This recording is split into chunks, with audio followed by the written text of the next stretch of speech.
Wayanad DCC ട്രഷററുടെയും മകന്റെയും മരണത്തിനിടയാക്കിയ നിയമന പണമിടപാടിൽ കൂടുതൽ വെളിപ്പെടുത്തൽ.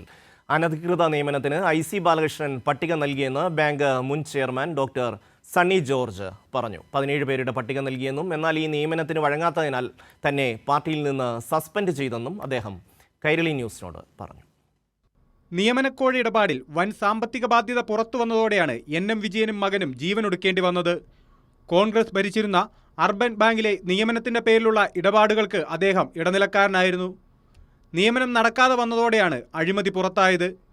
നിയമനം നടക്കാതിരുന്നതിന്റെ കാരണം വെളിപ്പെടുത്തുകയാണ് സണ്ണി ജോർജ്.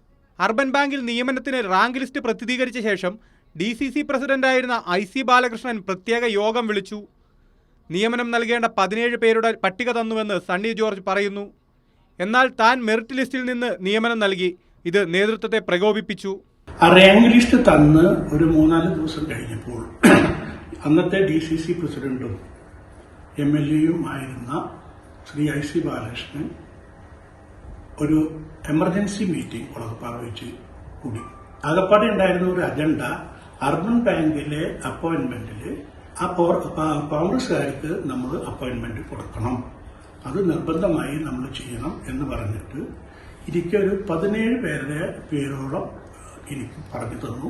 ഞാൻ വന്ന് ആ ലിസ്റ്റ് നോക്കുമ്പോൾ നമുക്ക് ഒരു കാരണവശാലും അതിലെ ആർക്കും അപ്പോയിന്റ്മെന്റ് കൊടുക്കാൻ പറ്റാത്ത സ്ഥിതിയായിരുന്നു. കാരണം എല്ലാവരും റാങ്കിൽ വളരെയധികം പിന്നോക്കായിരുന്നു. APCCയുടെ മുമ്പിൽ അവർ പറഞ്ഞ ലിസ്റ്റിൽ നിന്ന് ഞാൻ ആളുകളെ കയറ്റിയില്ല എന്നുള്ളതാണ് എൻ്റെ ഒരു തെറ്റ്. അതിന്റെ പ്രതിഫലമായിട്ട് അവർ എന്നെ സസ്പെൻഡ് ചെയ്തു. പിന്നീടാണ് നേതാക്കൾക്കെതിരെ കോഴ വിവാദം ഉയരുന്നത്. പലരും ബാങ്കിലെത്തി ബഹളം വെച്ചു. അന്വേഷണം നടത്തിയ KPCC തന്നെ പാർട്ടിയിൽ നിന്ന് സസ്പെൻഡ് ചെയ്തത് അത്ഭുതപ്പെടുത്തിയെന്നും സണ്ണി ജോർജ് പറഞ്ഞു. നിയമനങ്ങൾ നടക്കാതെ വന്നതോടെ ഉദ്യോഗാർത്ഥികൾ NM വിജയനുമേൽ സമ്മർദ്ദം ചെലുത്തുകയും അദ്ദേഹം നേതാക്കളോട് പണം തിരികെ നൽകാൻ അഭ്യർത്ഥിക്കുകയും ചെയ്തിരുന്നു. എന്നാൽ നടപടി ഉണ്ടായില്ല. ഇതോടെ വൻ തുക അദ്ദേഹത്തിന് ബാധ്യതയാവുകയായിരുന്നു.